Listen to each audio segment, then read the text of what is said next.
President Trump says he will not attend Joe Biden's presidential inauguration. He announced the news on Twitter this morning without mentioning the president-elect by name. This comes after finally condemning Wednesday's violence on Capitol Hill and admitting he is leaving office in 2 weeks. But as CBS News White House correspondent Ben Tracy reports, that's only after months, perhaps even years, of stoking the anger many say exploded in this week's attack. The demonstrators who infiltrated the Capitol have defiled the seat of American democracy. In a video produced by the White House, President Trump last night finally condemned the violence carried out in his name. You do not represent our country. But this is what the president said the day before. We love you. You're very special. And what he said at his rally before the assault on the Capitol may be investigated by U.S. attorneys for leading to the violence. We're going to walk down to the Capitol, and we're going to cheer on our brave senators and congressmen and women, and we're probably not going to be cheering so much for some of them. The president is also now falsely claiming he immediately deployed the National Guard to stop the attack on the Capitol. He did not. The violence went on for hours, and the Guard only arrived after Vice President Mike Pence got involved. Mr. Pence, who the president is attacking for not trying to change the election result, did not come to the White House Thursday. CBS News has learned the two men are barely speaking to each other. At least 7 White House officials have now resigned in protest, plus 2 members of the cabinet, Education Secretary Betsy DeVos and Secretary of Transportation Elaine Chao. She is married to Senate Majority Leader Mitch McConnell. And former Attorney General Bill Barr, who left the administration just last month, delivered a blistering rebuke, saying in a statement that orchestrating a mob to pressure Congress is inexcusable and calling the president's conduct a betrayal of his office. A new administration will be inaugurated on January 20th. President Trump appears to finally be resigned to the fact, after 2 months, that President-elect Biden will be sworn in after misleading his supporters about false allegations that the election was stolen.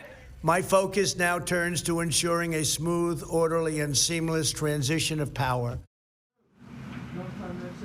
And CBS News White House correspondent Ben Tracy joins me now with more. Hi, Ben.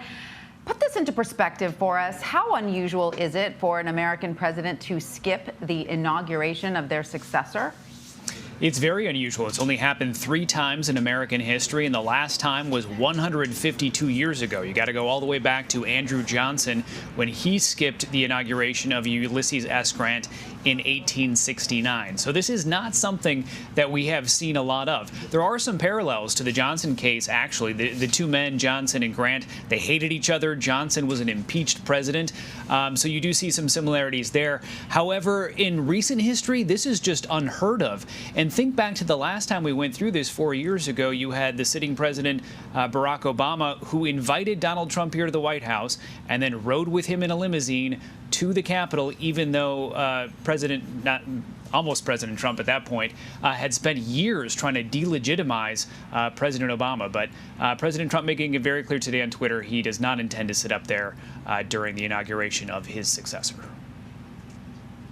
Let's talk a little bit about policy as President Trump leaves. He has, spent the last 2 months personally focused on overturning his election loss, even as at the same time his administration continued to tighten immigration and loosen certain environmental rules.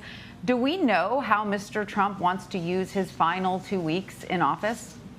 A lot of that technical work is done, these changing of rules and things that they're trying to lock in before he leaves office, although most of what they have done in recent weeks can simply be undone by the incoming Biden administration. I would not expect a whole lot of that to go on for the next 2 weeks because, frankly, a lot of the president's staff is departing as you normally would at this point of a transition, but also because there are now this steady stream of resignations happening here at the White House.